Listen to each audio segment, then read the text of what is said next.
pour ce temps favorable que tu nous accordes. Seigneur, daigne nous nourrir encore cet après-midi, ce soir, de ta bonne parole, éternelle notre Dieu, parce que c'est ta parole qui nous donne la vie, Seigneur. Assiste-nous par le Saint-Esprit qui nous révèle la profondeur de ta pensée. Au nom puissant et glorieux de Jésus, nous avons ainsi prié et nous disons Amen. Amen. Bien-aimés, je vous salue au nom puissant de Jésus. Comme je dis toujours, je suis dans la joie chaque fois que je vous retrouve. Je suis dans la joie, mais ma joie n'est pas parfaite. Parce que moi, j'aime la chaleur humaine. Et tant que je ne vous serrerai pas dans mes bras, il y a toujours quelque chose qui va me manquer. Donc, j'espère que Dieu nous fera cette grâce-là de nous croiser les uns les autres afin de nous recevoir et de nous embrasser. Hein, c'est ça que le Seigneur aime. Vraiment, nous sommes dans la joie d'être là ce soir, de venir une fois de plus écouter notre Seigneur. Parce que, comme nous disons chaque fois, nous ne nous rassemblons pas pour écouter le frère Armando, pour écouter frère Landry, mais si nous nous rassemblons, c'est pour écouter le Seigneur.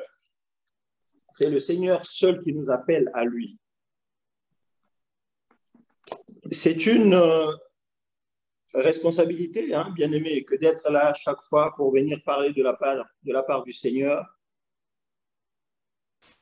Nous ne le faisons pas en gémissant, nous le faisons comme des esclaves. Et il n'y a aucun sujet de s'enorgueillir, en fait. Parce que le Seigneur appelle qui il veut, il utilise le temps qu'il a résolu de t'utiliser. Et lorsque tu as accompli ta mission, il te met de côté. Notre Dieu n'a pas d'état d'âme. Notre Dieu n'est pas dans les émotions. Beaucoup de bien-aimés sont venus au Seigneur. Hein. Ils ont commencé l'œuvre du Seigneur selon l'appel qu'ils avaient reçu de Dieu. Mais quelquefois, quand Dieu leur demande d'arrêter, ta part est terminée, ils ne veulent pas s'arrêter. Et c'est ce qui occasionne dans les églises bâtiments qu'on se retrouve avec des gourous, hein, qui sont là, qui ne veulent pas lâcher le pouvoir ou qui ne veulent pas permettre à d'autres personnes de s'élever pour bénir l'Assemblée de Dieu.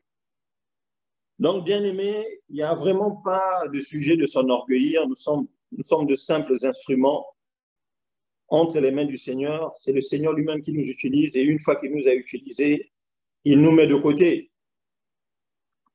Aucun prédicateur ne peut avoir la prétention de bien connaître le Seigneur. Aucun prédicateur ne peut venir se bomber le torse en disant que moi, Dieu, je le connais. Pourquoi? Parce que la Bible nous dit que notre Dieu est un Dieu infini. Il est l'alpha et l'oméga, le commencement et la fin. Donc, un homme de Dieu qui dit qu'il connaît, qu'il maîtrise le Seigneur, bon, j'aime l'humilité de notre frère Armando, qui dit par exemple au frère tout à l'heure qu'il n'a vraiment pas la réponse, il ne comprend pas cette prophétie-là. Donc, il faut avoir cette humilité-là, effectivement, de reconnaître. Là où lui, il ne trouve pas de réponse, Dieu peut faire grâce à un autre homme de Dieu de fournir la réponse.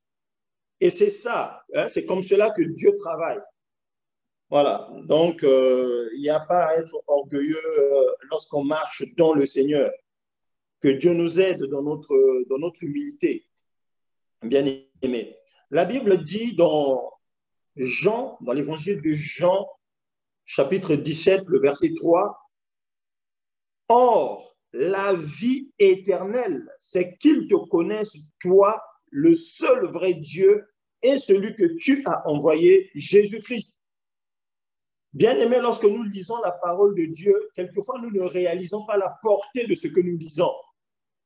Jésus est en train de résumer la vie éternelle à la connaissance de Dieu et de son Fils qu'il a envoyé. Je ne sais pas si nous mesurons la portée de ces choses-là. Or, la vie éternelle, c'est qu'ils te connaissent. Ça veut dire que, étant donné que nous marchons pour gagner le ciel, tant que tu es sur terre en train de marcher, tant que tu es dans la marche, tu continueras d'apprendre le Seigneur, tu continueras d'approfondir ta connaissance du Seigneur. tu continueras de creuser ton intimité avec le Seigneur jusqu'à ce que tu puisses gagner le paradis. C'est ça, mes bien-aimés. Donc, notre Dieu est un Dieu immense, c'est un Dieu infini qu'on ne peut pas contenir. D'ailleurs, que nous disait David? David nous disait dans le psaume 90, je pense, attendez que je retrouve ce psaume-là, David nous disait quoi par rapport à la grandeur de ce Dieu-là? Par rapport à la grandeur de ce Dieu-là. David disait, avant que les montagnes fussent nées, et que tu eusses créé la terre et le monde, d'éternité en éternité, tu es Dieu. C'est ce Dieu-là que nous prions, bien-aimés. Voilà pourquoi nous devons nous faire humbles, nous devons vraiment nous faire petits devant le Seigneur, parce que notre Dieu est un Dieu immense. C'est un Dieu dont nous ne pouvons pas contenir la sagesse. Il est d'une sagesse, mais voilà, d'une sagesse infinie. Voilà pourquoi il nous le rappelle quand il dit dans Ésaïe là-bas que mes voix ne sont pas vos voix et mes pensées ne sont pas vos pensées, bien-aimés. Donc, le Seigneur, en fait, nous rappelle juste notre petitesse. Quelquefois, nous, dans notre orgueil, nous pensons que nos voix sont les voix du Seigneur. Nous pensons que nos pensées sont les mêmes pensées que le Seigneur a pour nous. Mais quelquefois, là où toi tu penses A, le Seigneur, lui, il pense B. Donc, c'est ça, mes bien-aimés. Le Seigneur est un Dieu immense, c'est un Dieu grand, c'est un Dieu glorieux. C'est un Dieu que nous ne pouvons pas contenir. Voilà pourquoi nous devons nous faire tout petits devant ce Dieu-là. Notre prophète Jean-Baptiste l'avait reconnu lorsque le Seigneur passa devant lui. Lui-même, il dit, il faut que je diminue afin que lui croisse. C'est cela notre Dieu bien-aimé. Donc, vraiment, je voulais le rappeler avant qu'on ne lise notre première lecture de ce soir, que notre Dieu est un Dieu grand, c'est un Dieu majestueux, c'est un Dieu infini. Nul n'est comparable à lui. Alléluia. Que Dieu soit béni, que Dieu soit glorifié. Je ne sais pas si frère Eloge est disponible pour m'aider à la lecture. Frère Eloge, tu es là? Je suis là, frère André. Sois béni, mon frère. Alors, Amen. donc, nous allons prendre une première lecture et nous sommes dans Exode, chapitre 3. Nous allons prendre les versets 14 à 15.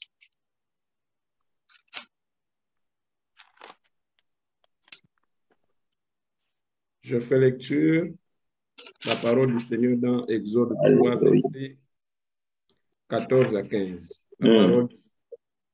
Dieu dit à Moïse, je suis celui qui suis. Ah, excuse-moi, frère, excuse-moi. C'était plutôt verset 13 à 14. Verset 13 à 14. Verset 13 à 14. La parole dit, Moïse dit à Dieu, j'irai donc vers les enfants d'Israël et je leur dirai, le Dieu de mon Père m'envoie vers vous. Mais s'ils me demandent quel est son nom, que leur répondrai-je? Dieu dit à Moïse, je suis celui qui suis. Et il ajouta, c'est ainsi que tu répondras aux enfants d'Israël, celui qui s'appelle je suis m'a envoyé vers vous. Amen. Amen. Gloire à Jésus. Celui qui s'appelle je suis m'a envoyé vers vous.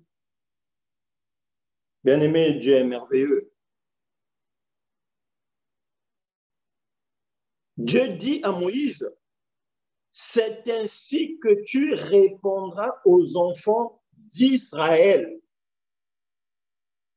Dieu ne dit pas, c'est ainsi que tu répondras aux nations, c'est ainsi que tu répondras à tout le monde. Mais il dit, c'est ainsi que tu répondras aux enfants d'Israël. C'est-à-dire qu'il avait indexé un peuple. il avait indexé un peuple. À ce peuple-là, tu leur diras que je m'appelle, je suis. Je m'appelle, je suis. Bien-aimé, Dieu est merveilleux. Hier ou ce matin, je pense, ce matin, j'écoutais frère Armando sur son dernier message qui disait qu'il faut faire attention avec la doctrine. La Bible nous dit que la lettre tue, mais c'est l'esprit qui vivifie. Bien-aimé, si nous nous limitons à ce je suis-là, en tant que l'être, ce je suis-là, nous l'Église, ce je suis-là va nous tuer. Ce je suis-là va nous tuer. Parce que jusqu'à aujourd'hui, il y a des bien-aimés qui se sont accrochés à ce je suis-là, sans pour autant recevoir la révélation de ce que Dieu avait voulu faire passer comme message à Israël. Bien-aimés, nous rappelons les mêmes choses et nous disons toujours que de Genèse à Apocalypse, la Bible ne parle que d'une seule personne et c'est de la personne de notre Seigneur Jésus-Christ.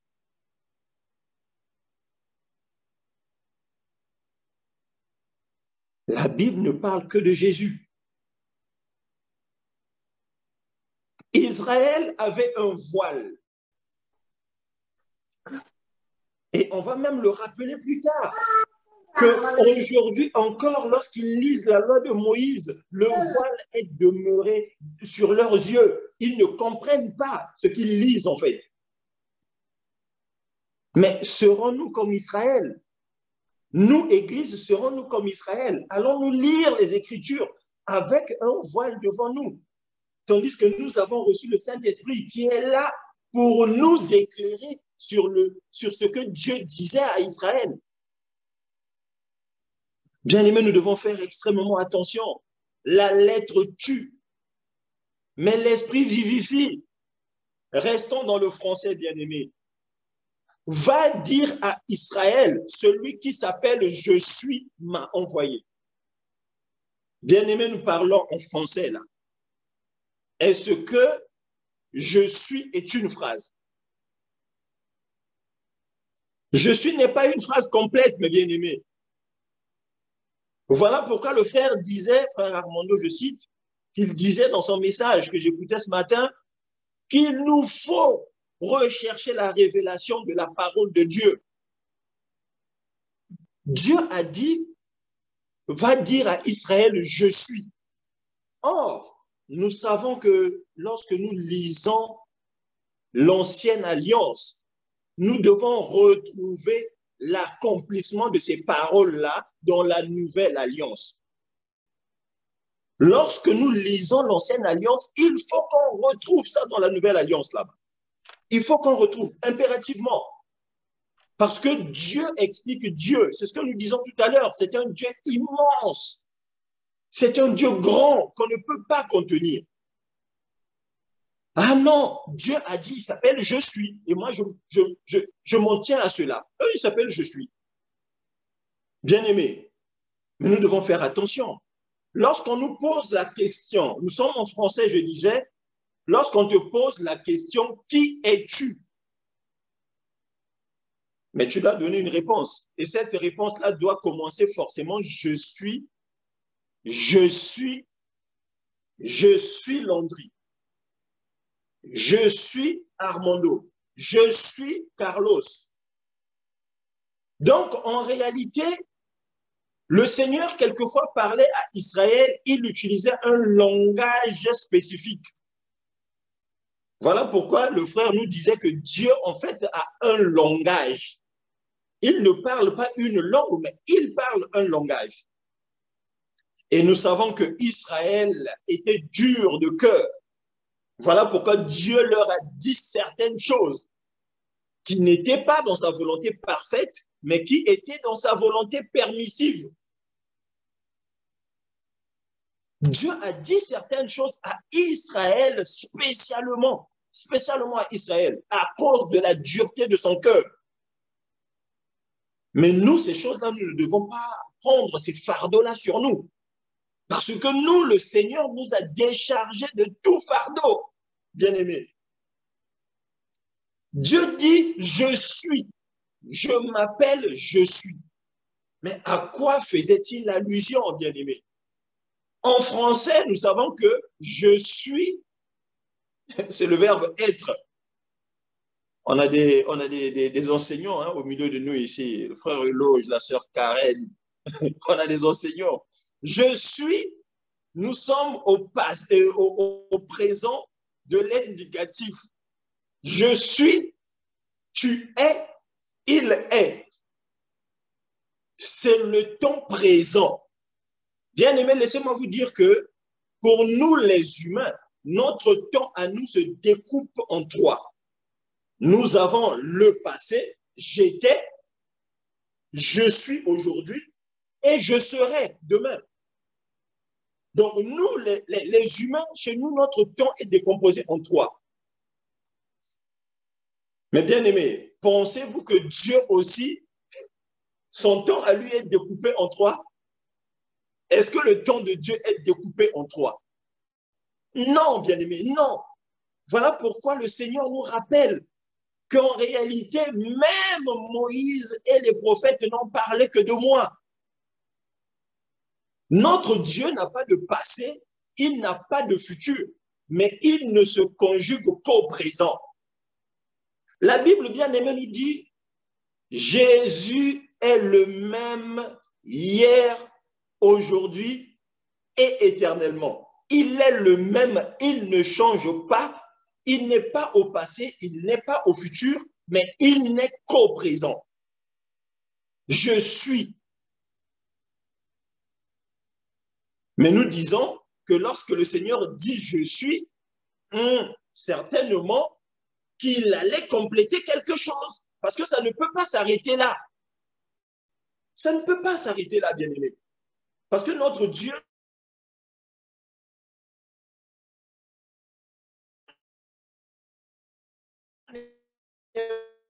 Dieu, il a commencé avec Israël et il a accompli en Jésus. Gloire à Jésus.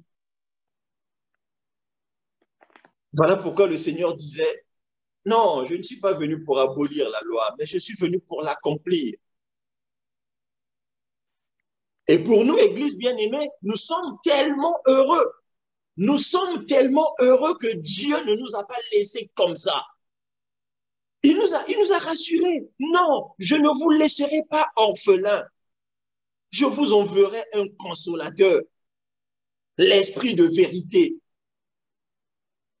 Donc, Dieu savait que nous allons être enseignés par la loi, mais ce que la loi allait nous enseigner, c'était tellement corsé, c'était tellement difficile qu'il fallait qu'il y ait quelqu'un pour nous révéler ces choses-là, pour nous les expliquer simplement. Il fallait qu'il y ait quelqu'un pour nous les expliquer simplement. Et le Seigneur nous dit, je ne vous laisserai pas orphelins. Gloire à Jésus. Le Seigneur s'en est allé. S'il dit qu'il ne nous laissera pas orphelins, il n'y a qu'un papa qui laisse des orphelins. Ça veut dire que Jésus, quand il partait là, quand il parle là, il parle en tant que le Père. Je ne vous laisserai pas orphelins. Amen. Mais je viendrai à vous. Je viendrai à vous. Il dit, je vous enverrai un autre consolateur. Là-bas, bien aimé, on nous dit que ce fils qui allait être là, allait être appelé le consolateur. Et c'est ce consolateur-là qui est venu pour nous, Église, pour nous expliquer la profondeur de la pensée de notre Seigneur. Alléluia.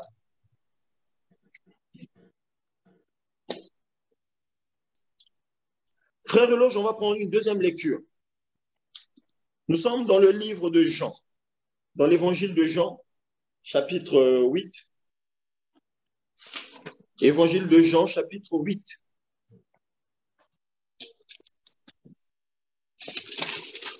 Chapitre 8, verset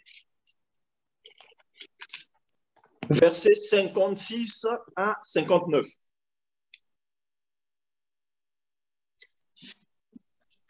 Je fais lecture de la parole du Seigneur dans Jean 8, 56 à 59.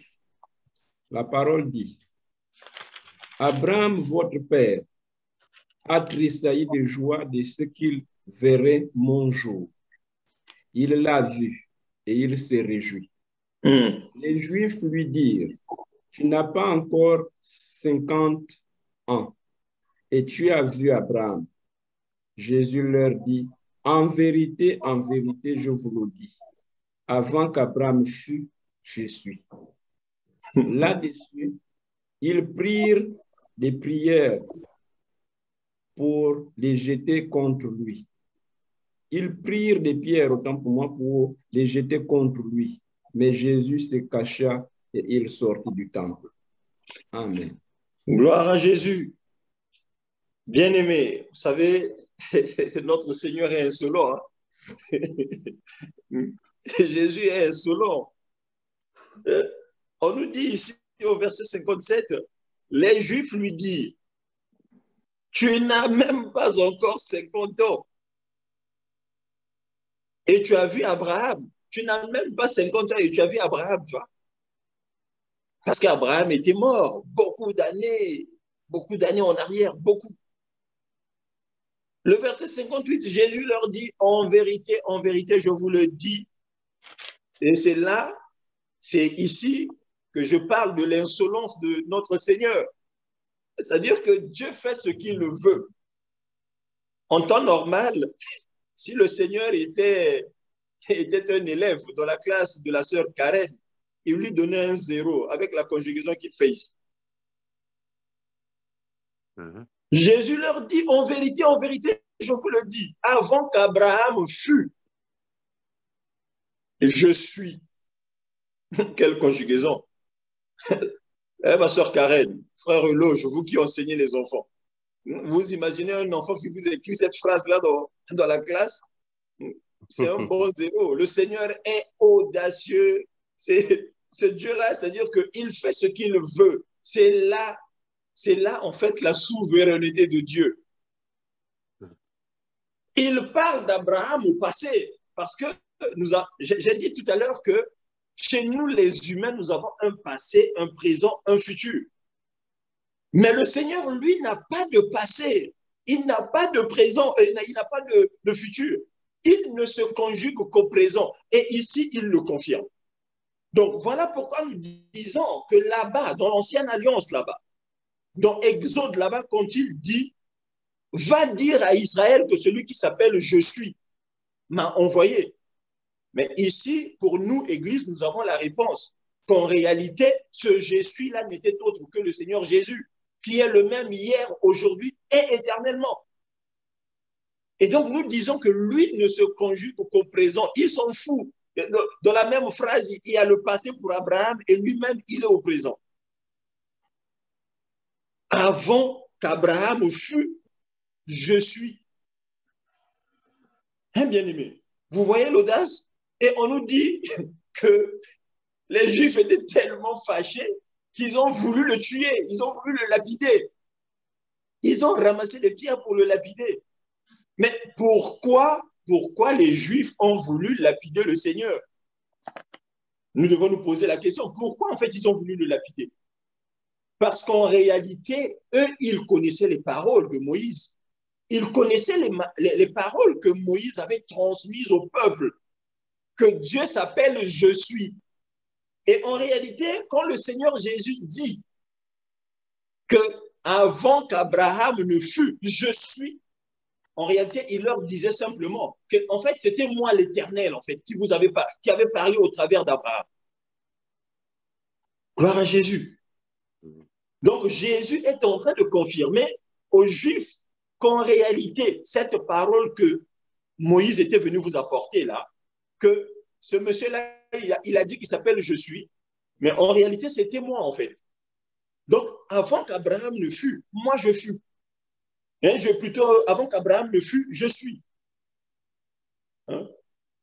Et c'est moi qui ai envoyé Moïse vous dire que je m'appelle Je suis, en réalité. Donc, les Juifs étaient tellement fâchés, mais comment ce jeune homme de 30 ans-là peut se faire l'égal de Dieu? Parce que pour eux, je suis n'était réservé qu'à Dieu lui-même, qu'à l'Éternel. Et ici, Jésus vient leur sortir cette parole-là qui les a complètement déstabilisés. Qui les a complètement déstabilisés. Mais bien aimé, la Bible va nous confirmer que Dieu, notre Dieu, ce Dieu-là qui nous a appelés à lui est un Dieu éternel. La Bible nous dit qu'en lui, il n'y a aucune ombre de variation. Il est le même hier, aujourd'hui et éternellement. Que nous dit l'évangile de Jean? Le chapitre 1er, il est écrit ceci: au commencement était la parole, et la parole était avec Dieu, et la parole était Dieu. Bien-aimé, au commencement était la parole. Et on nous dit que la parole était Dieu. Mais pourtant, lorsque nous lisons ce verset-là, nous voyons très clairement qu'avant la parole, il n'y avait rien d'autre. Avant la parole, il n'y avait rien d'autre. Donc, au commencement, c'est la parole. À la fin, c'est la parole. Notre Dieu qui est infini. Alléluia. Bien-aimé. Donc, c'est ça, les enfants de Dieu. Quand nous lisons la parole de Dieu, quand nous lisons l'ancienne alliance, il faut que nous allons rechercher l'accomplissement de ce qui a été dit là-bas dans la nouvelle alliance. Il faut que nous allons rechercher dans la nouvelle alliance. Frère Eloge, est-ce que tu peux nous prendre l'évangile de Jean? Nous allons un peu rester dans Jean parce que Jean nous dit beaucoup de choses sur le Seigneur. Jean 5.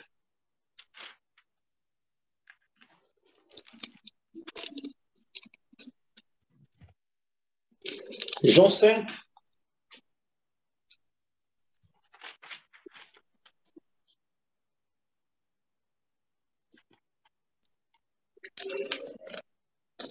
Donc ici, c'est pour voir la raison pour laquelle les Juifs avaient voulu le lapider. Jean 5, verset 18, mon frère. Lisons la parole du Seigneur dans Jean 5, verset 18. À cause de cela, les Juifs cherchaient encore plus à le faire mourir, non seulement parce qu'il violait le sabbat, mais parce qu'il appelait Dieu son propre Père, se faisant lui-même égal à Dieu. Se faisant lui-même égal à Dieu. Je vous ai dit que Jésus était courageux. Jésus était courageux. C'était une brebis au milieu de loups, mais il venait leur dire en face, celui qui m'a vu a vu le Père. Pour les Juifs, c'était un blasphème. Bien aimé. Pour les Juifs, quand Jésus dit, celui qui m'a vu a vu le Père, ou quand il dit, avant que Abraham fût, je suis, tout ça, c'était des blasphèmes. Et pour cela, le Seigneur méritait la mort. Parce que c'est ça que les Écritures nous disent dans Lévitique là-bas. C'est-à-dire que le châtiment pour un blasphème, c'était la mort. La personne devait mourir. Frère Eloge, allons visiter Lévitique. On va confirmer ce que nous sommes en train de dire là. Lévitique 24. Lévitique 24.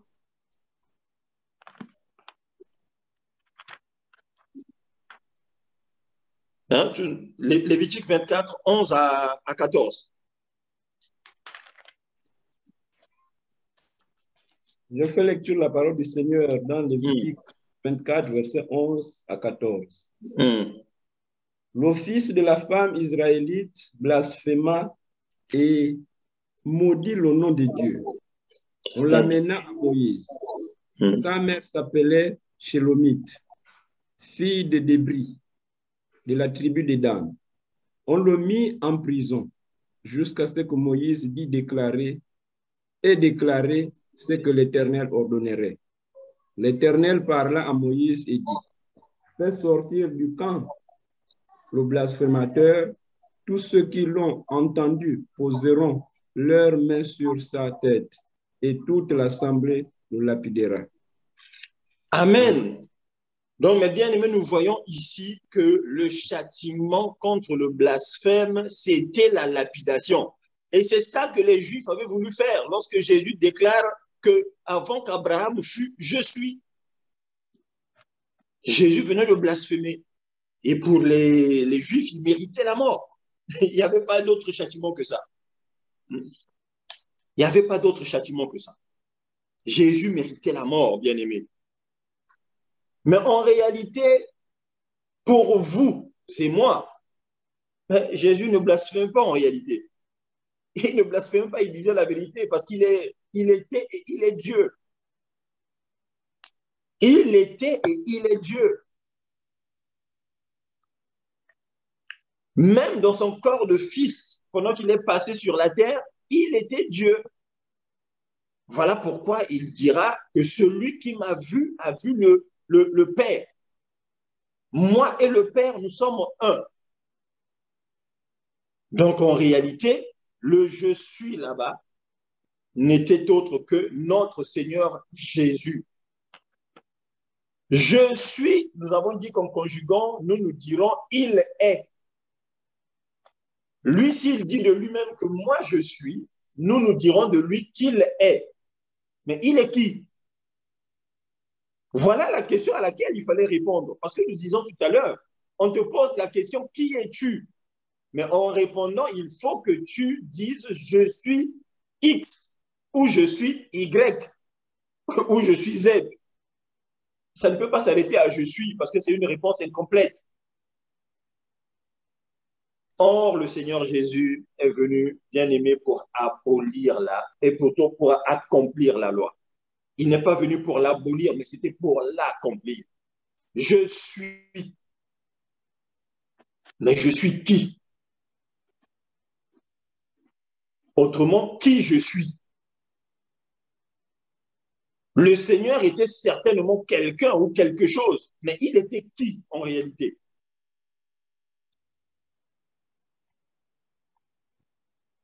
Nous avons compris que Exode 3 a trouvé son accomplissement dans Jean 8 là-bas.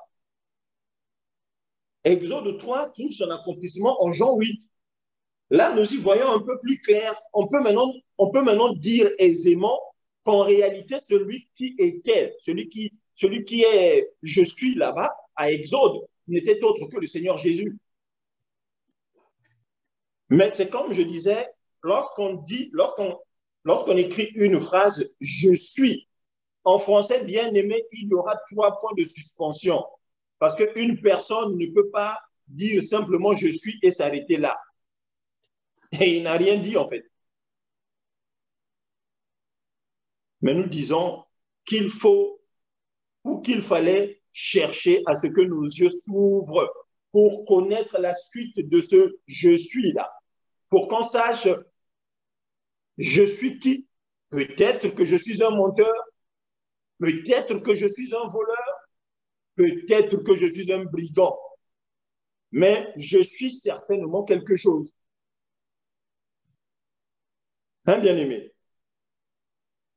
Dieu a parlé à Israël d'une certaine manière. Il a utilisé un langage spécifique à l'égard d'Israël.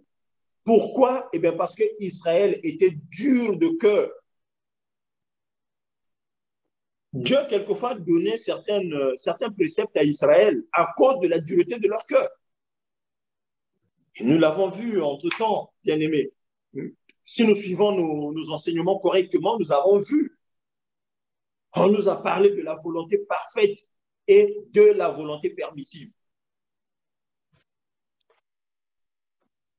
Dis-leur que je m'appelle, je suis. Et après, l'Éternel lui-même s'est réservé la souveraineté de révéler à l'Église qui il était en réalité, ou qui il est. À Israël, il dit, je m'appelle, je suis. Mais à l'Église, il nous révèle, il est qui en réalité. Donc, c'est à nous, en fait, c'est pour nous qu'il a complété cette phrase-là. Je suis 3 points de suspension, c'est à l'Église qui va dire qui il est réellement. Et ce je suis là, nous avons dit que ce je suis là trouve son accomplissement dans Jean 8. Et toujours Jean, c'est Jean qui va nous détailler qui il est exactement quand il dit je suis. Et la Bible nous rapporte cette confirmation ou cette affirmation plutôt du je suis de Jésus en fait. Frère Eloge, on va les parcourir. Cette fois, Jean va nous dire qui il était, le Seigneur Jésus. Nous allons les parcourir. Nous sommes dans Jean 6.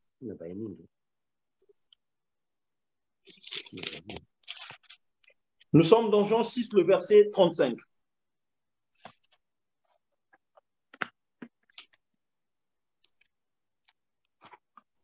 Lisons la parole du Seigneur dans Jean 6, verset 35. La parole dit, Jésus leur dit, je suis le pain de vie. Celui qui vient à moi n'aura jamais faim, et celui qui croit en moi n'aura jamais soif. Amen. Amen. Bien-aimé, le Seigneur nous révèle un premier je suis. Je suis le pain de vie. Mais essayons de nous souvenir. Israël n'avait-il pas mangé le pain dans le désert? Est-ce qu'Israël n'avait pas mangé le pain dans le désert? Ici, le Seigneur Jésus vient en fait nous confirmer qu'en réalité, le pain qu'ils avaient mangé dans le désert là-bas, c'est moi. C'est moi et c'est personne d'autre. Israël avait mangé le pain sans savoir que c'était l'Éternel qu'il mangeait. C'était Jésus. Et nous, aujourd'hui, par la grâce du Seigneur, nous, l'Église, nous mangeons de ce pain-là et nous savons que ce pain-là n'est autre que le Seigneur Jésus-Christ. Gloire à Jésus. Je suis le pain de vie. C'est ça que le Seigneur dit. Il le répète, c'est-à-dire que c'est le premier je suis le pain de vie, je suis le pain de vie, je suis le pain de vie. Il le répète à 3 reprises. Donc, au verset 35, il dit je suis le pain de vie. Le verset 48, frère Eloge, du même chapitre, verset 48. Verset 48, Jean 6, verset 48, je suis le pain de vie. Le verset 51. Verset 51, je suis le pain de vie. Arrête-toi là, mon frère. Je suis le pain vivant. Je suis le pain vivant. Arrête-toi là.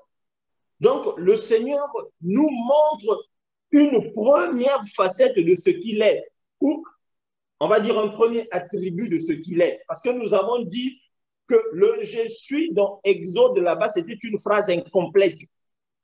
Il est quelque chose.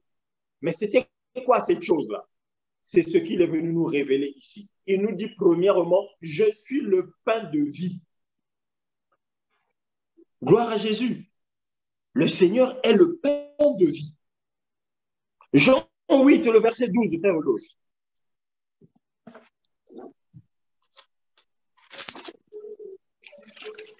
Jean 8, verset 12.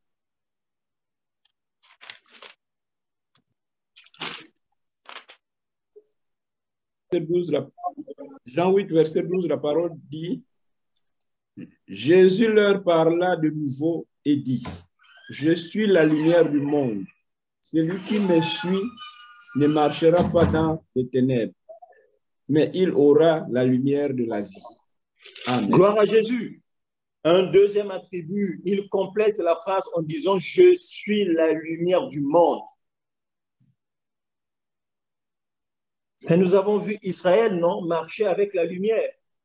Mais en réalité, Israël n'avait pas discerné que cette lumière-là, c'était Jésus. La Bible, bien aimée, nous dit, il est venu auprès des siens et les siens ne l'ont point reçu. Voilà pourquoi nous pouvons être dans la joie, parce qu'à nous, il nous a été donné de comprendre qu'il est la lumière du monde. Donc, je suis le pain de vie. Je suis la lumière du monde. Jésus est la lumière du monde. Et cette lumière, bien aimée, est actuelle. C'est la même lumière qui a accompagné Israël dans le désert. C'est cette même lumière-là qui nous guide, nous aussi, aujourd'hui. Il est la lumière du monde, mes amis. Cette lumière qui ne change pas. Cette lumière qui continue de resplendir dans nos ténèbres, en fait. Cette lumière est depuis Israël. Elle est aussi aujourd'hui. Je suis la lumière du monde. Je n'étais pas ou je ne serai pas la lumière du monde, mais je suis. Et pareil pour le pain. Je suis le pain, parce que c'est le même pain qu'avait mangé Israël dans le désert. C'est ce même pain-là que nous continuons de consommer aujourd'hui. Voilà pourquoi le Seigneur nous dit, il n'était question que de moi. Bien-aimé. Jean 10, verset 7. Frère Eloge, on continue notre marche. Nous avons dit 7 références, 7 attributs, 7 affirmations que Jésus est le je suis. Jean 10, verset 11.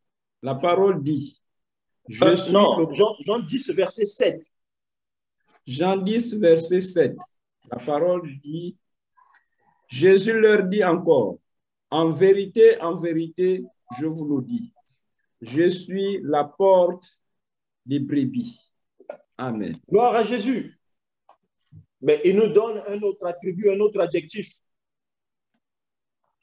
Frère Leloge, il faut me corriger si je ne suis pas dans le bon français. Parce que nous avons dit là-bas que la phrase « je suis » était incomplète. Et nous sommes en train de la compléter par la grâce du Seigneur. Pour que l'on ne dise plus que Dieu a dit qu'il s'appelle « je suis ». Et tout le monde court dedans. Ah, il s'appelle « je suis ». La lettre « tu », c'est l'esprit, mes bien-aimés, qui vivifie.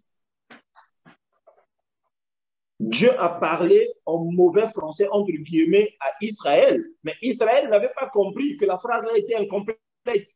Mais pour toi et moi, nous avons compris qu'elle n'était pas complète et que Dieu est venu la compléter avec l'aide du Saint-Esprit. Verset 9, frère Eloge. Verset 9, la parole déclare, « Je suis la porte. Si quelqu'un entre par moi, il sera sauvé. Il entrera et il sortira et il trouvera des pâturages. » Amen. Gloire à Jésus. Je suis la porte. Jésus est qui? Il est la porte. Il est qui? Il est la lumière du monde. Il est qui? Il est le pain de vie. Bien-aimés, nous sommes en train de continuer notre marche pour comprendre qui il est en réalité. Parce qu'il a dit qu'il est. Lui, il a dit qu'il est. Mais il est qui? Il est le pain de vie. Il est la lumière du monde. Il est la porte des brebis. Il est la porte. Jésus est la porte. Jean va continuer à nous aider. Donc là, nous sommes au 3e attribut. Il est la porte des brebis. Jean 10, frère, tu descends juste au verset 11 là.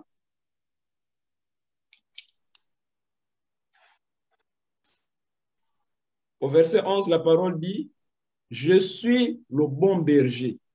Le bon berger donne sa vie pour ses brebis. » Amen. Je suis le bon berger. Il continue de nous éclaircir sur ce qu'il est. Il est qui? Il est le bon berger. Oh, je bénis David. Je bénis David qui avait discerné que l'Éternel est mon berger, je ne manquerai de rien. David, lui, il l'avait vu. Ce frère-là avait une intimité avec le Seigneur. Et il a vu beaucoup de choses bien avant beaucoup d'hommes de Dieu. Bien avant beaucoup de prophètes, lui, il avait discerné qu'il est le bon berger. Donc, ici, nous avons un autre attribut. Bien aimé, il n'y a que Jean qui rend ces témoignages-là. Il n'y a que Jean qui nous révèle ces choses-là. Jésus est le bon berger. Prends le verset 13, mon frère. Toujours Jean 10. Verset 13. Au verset 13, la parole dit, le mercenaire s'enfuit parce qu'il est mercenaire et qu'il ne se met point en peine de brebis. Je suis le bon berger. Il confirme, je suis le bon berger. Qui est l'Éternel? Il est le bon berger. Nous, on ne dira pas il est. Non. Mes sœurs, la sœur Marjolaine, je ne sais pas si elle est là. Si notre fille qui te pose des questions difficiles te posait la question, maman, mais Dieu a dit, il s'appelle je suis. Ça veut dire quoi? Et si tu ne trouves pas la réponse, bien aimé. Alors que nous devons trouver les réponses. Nous devons trouver les réponses. Et Dieu nous donne les réponses par sa grâce. Que non, ma fille, en fait, il voulait dire qu'il est le bon berger. Là-bas, il n'avait pas fini sa phrase. Parce qu'il était un peu fâché. Israël l'énervait tellement.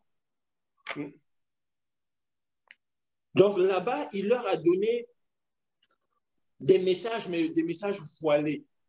Dieu ne voulait pas se révéler parce que ce peuple-là, visiblement, n'était pas prêt. Ce peuple-là n'était pas prêt. Je suis le bon berger. Un autre attribut de notre Seigneur. Jean 11, mon frère. Nous sommes dans Jean 11, le verset 25. J'ai lu la parole du Seigneur dans Jean 11, verset 25.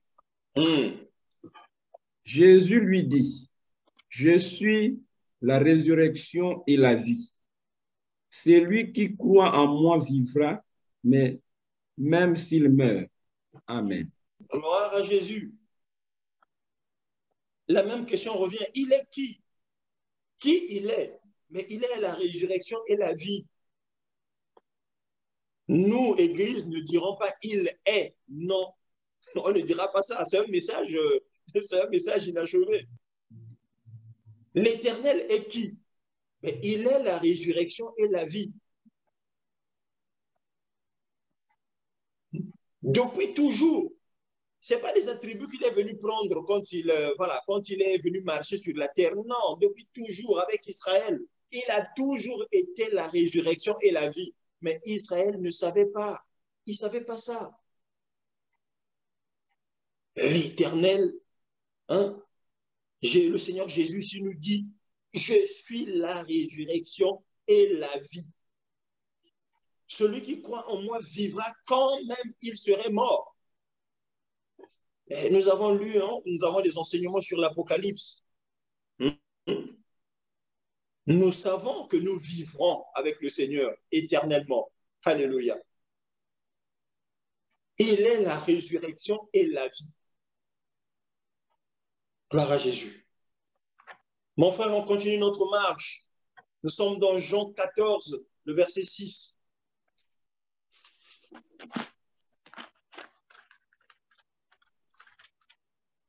Jean 14, verset 6, la parole dit, Jésus lui dit, je suis le chemin, la vérité et la vie. Nul ne vient au Père que par moi. Amen. Il est qui? Qui est ce Dieu-là?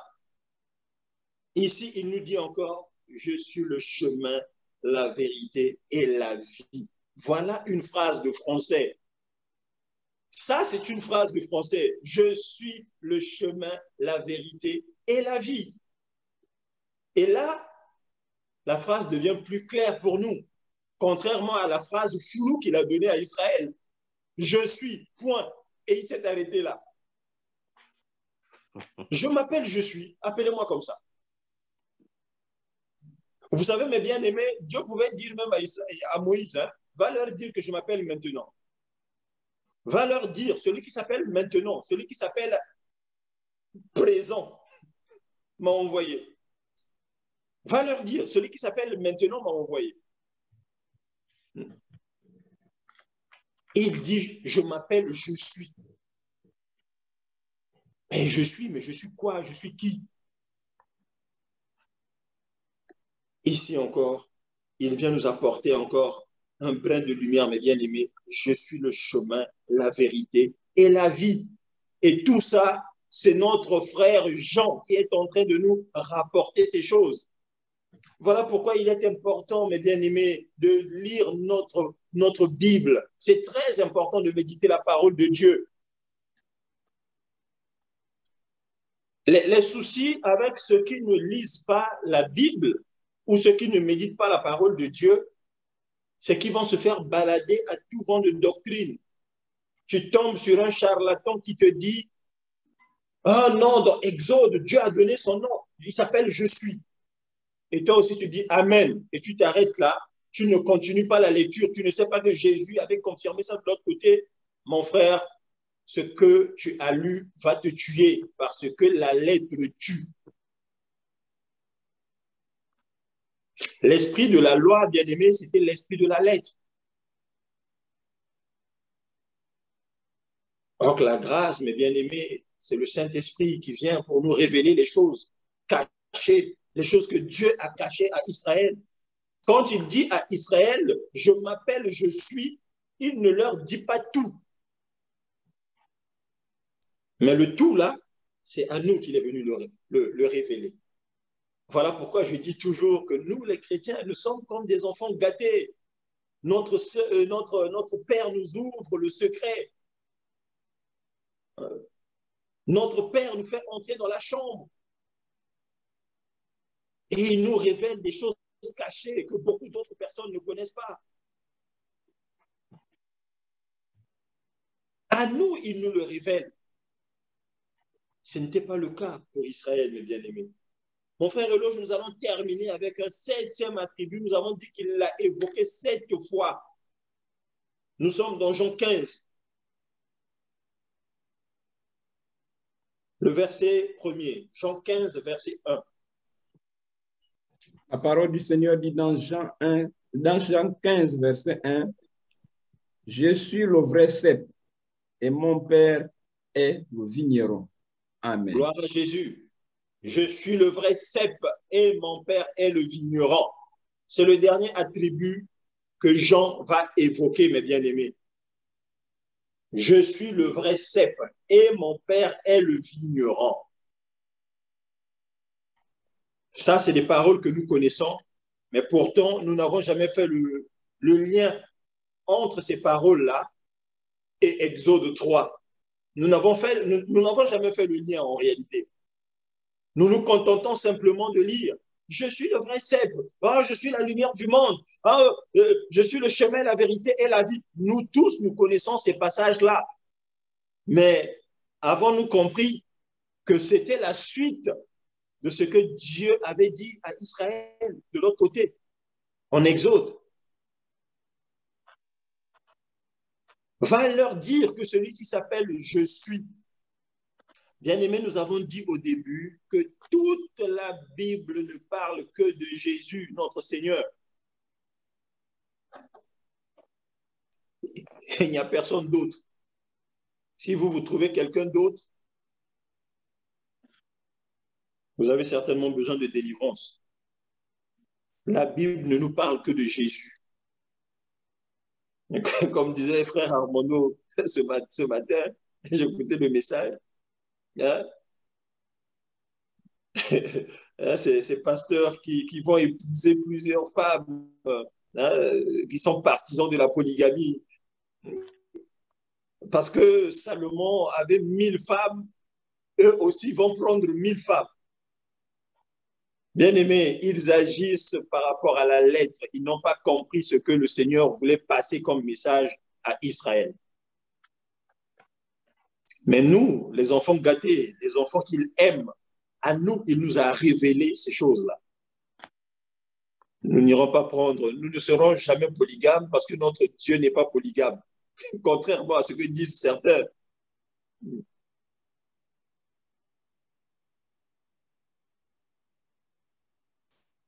C'était l'ombre des choses à venir.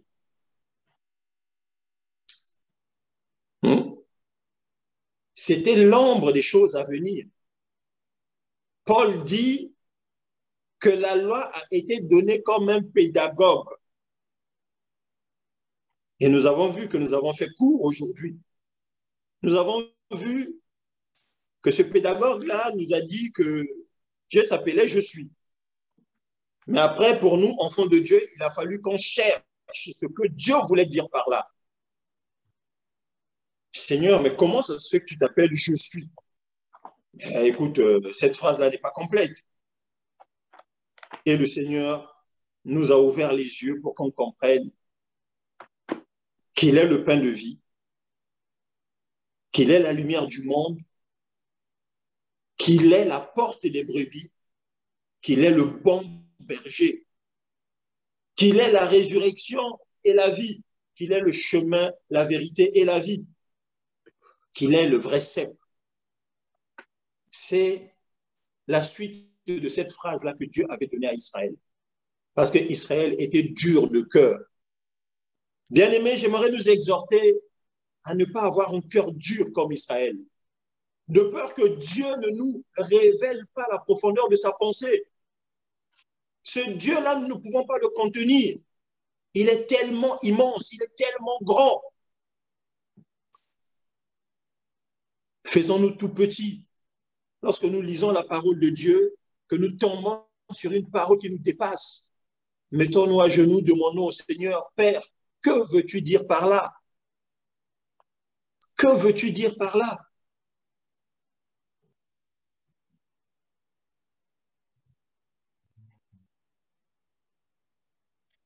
Vraiment, je ne vais pas m'étendre plus longtemps. Comme nous disons, notre Dieu est immense. C'est un Dieu majestueux. La Bible nous dit qu'il est l'alpha et l'oméga. Vous et moi sommes limités dans le temps. Peut-être que demain, nous mourrons demain. Peut-être que ce sera après-demain. Mais Dieu, lui, il demeure parce qu'il ne se conjugue qu'au présent. Le Seigneur ne se conjugue qu'au présent. Nous étions petits, nous avons grandi et demain nous mourrons. Mais le Seigneur, lui, il est et il demeurera tel qu'il est. Jésus-Christ est le même hier, aujourd'hui et éternellement. Il ne change pas, bien-aimé, il est le même. C'est ça que nous devons retenir. L'Esprit de Dieu, lorsqu'il dit à Israël, je m'appelle, je suis, il veut leur dire que je suis le même. Je ne change pas. En moi, il n'y a aucun nombre de variations. Dieu n'a pas de passé, il n'a pas de futur. C'est ce que nous avons dit. Dieu n'est qu'au présent. Lorsque nous voulons faire recevoir le Seigneur à quelqu'un, nous disons, y a-t-il quelqu'un qui veut donner sa vie au Seigneur? Bien-aimé, rappelle-toi de ce jour-là, lorsqu'on t'a demandé, veux-tu donner ta vie au Seigneur? En réalité, comme notre Dieu est un Dieu au présent, si tu te rappelles bien ce jour-là, tu n'as pas dit non, aujourd'hui je ne suis pas prêt, je le ferai demain. Mais ce jour-là, lorsqu'on nous a posé cette question, nous avons répondu oui, je veux recevoir le Seigneur aujourd'hui. Gloire à Jésus. Notre Dieu est un Dieu merveilleux et bien-aimé. Que Dieu vous bénisse. Père éternel, je te bénis, je te loue. Merci Père pour ce message. Merci pour mon frère, pour mes sœurs qui ont prêté l'oreille. Je prie Père de gloire que son cœur soit fécond, Seigneur, afin qu'il porte du fruit. Des fruits dignes de la repentance, des fruits dignes de refléter ton caractère au Père. Nous ne voulons pas être comme Israël qui avait un cœur dur et à qui tu as caché la révélation de ta pensée, Seigneur. Mais Seigneur, accorde-nous d'être humbles, Seigneur. Accorde-nous d'être humbles, de rechercher ta face, de rechercher, éternel notre Dieu, à connaître la profondeur de ta pensée. C'est alors, ô Dieu, que tu nous donneras la vie par ta parole. Que toute la gloire te soit rendue. Au nom puissant et glorieux de Jésus-Christ. Amen. Amen. Merci, le frère Landry. Je ne sais pas qui il y a des interventions. La sœur Edwige, que la parole soit alors montée dans mon cœur. Oui, merci frère Landry, merci frère Armando. Nous n'avons pas encore de main levée.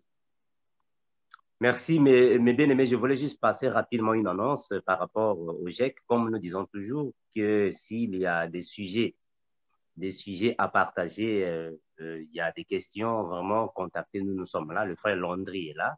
Nous avons tous le numéro du frère Landry. Je ne fais que répéter les mêmes informations parce que les gens nous demandent toujours les numéros de téléphone, c'est que nous publions déjà. Le frère Landry est là, le frère Armand est là. S'il y a des questions, des sujets privés, vraiment, contactez-nous. Il y a des séances de prière que nous faisons. Si vous voulez vraiment, alors contacter les cellules de prière. Vraiment, nous sommes disponibles. Merci, mes bien-aimés. Je ne sais pas si la sœur Julienne a une question à poser. Oui, frère Armando, nous avons la sœur Julienne. Oui, j'ai une petite question, mes frères. Bonsoir, mes frères et sœurs. Salut, sœur. Oui. Oui, ici, là, je suis le vrai cep. Je voulais savoir le cep, c'est quoi le cep? Ok. Et sœur Julienne, je ne sais pas si on dirait, j'avais déjà fait une vidéo dans le c'est sur ça. Donc, Oui, voilà. Oui, mais je ne me rappelle pas, c'est sûr. Ah ouais. Bon, au fait, le cep, c'est la base, la racine d'un arbre. C'est-à-dire que la partie de base d'un arbre qui, alors, s'élargit par ses racines et donne de l'eau dans l'arbre afin que l'arbre puisse avoir des bons fruits ou des belles feuilles. Cette partie de base-là, c'est ça le cep.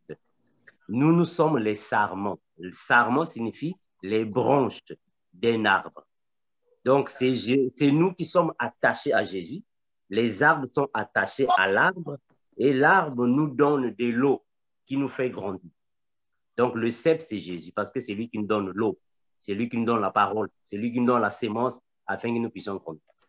J'avais déjà fait une vidéo dans Verset 116, la sœur Julienne sur cette. Oui, merci. Je vais chercher pour comprendre encore tout. Mais sinon, c'est bon. Yeah, merci. Merci, frère Armando. Et puis, la deuxième question.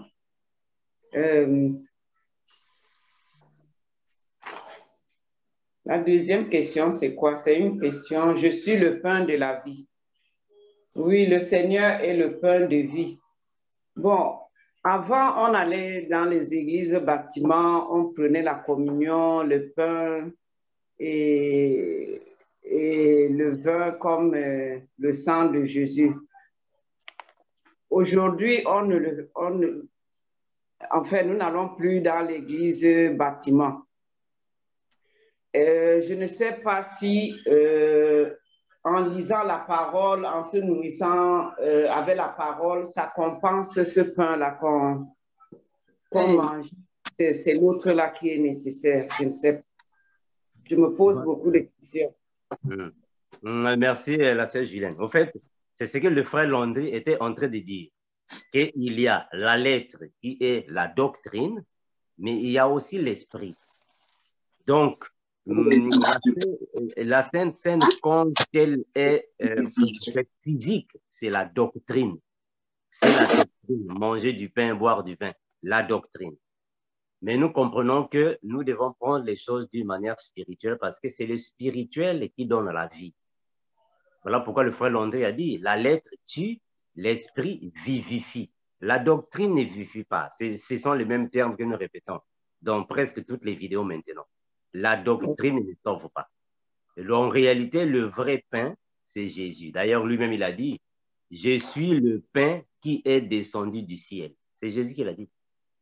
Donc, ce que nous sommes en train de faire ici, nous sommes en train de manger du pain. D'ailleurs, le frère Landry nous a donné un pain très chaud, vraiment chaud, vraiment, un bon pain. Donc, on ne peut plus chercher un autre pain. Ça va, non, ma soeur?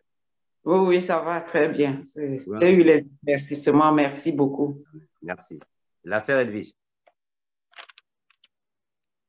Oui, merci, frère Armando. Nous n'avons pas encore de main. Voilà, merci. Je ne sais pas si le frère Landry a une dernière parole à dire, une dernière parole, un dernier mot. Non, mon frère, c'est bon pour moi, c'est bon. Merci, bon. mes frères. Donc, on s'arrête par ici. S'il n'y a pas de questions, il n'y a pas d'intervention, nous allons prier afin que nous puissions nous séparer. Prions au nom de Jésus. Père éternel, te remercions infiniment, toi qui bénis, car protège tes enfants. Merci Seigneur Jésus, car il n'y a que toi qui fortifie tes enfants. Sois avec mes frères, mes sœurs, partout là où nous pouvons être, Père, tu connais nos problèmes, tu connais nos préoccupations, nos soucis, nos désirs. Car il n'y a que toi qui nous visites, Père, afin de donner la solution, car tu es solution. Bénis, garde, Père éternel, merci infiniment. Visite mes frères, protège les familles par toi nous sois être. En toi, nous nous confions parce que le Seigneur est Dieu incomparable. Dieu le règne, la puissance, la gloire te reviennent à jamais. Amen. Amen, amen. Merci mes bien-aimés. À nous revoir prochainement. Ciao. Merci. Amen. Gloire à Dieu. Amen. Amen. Bye.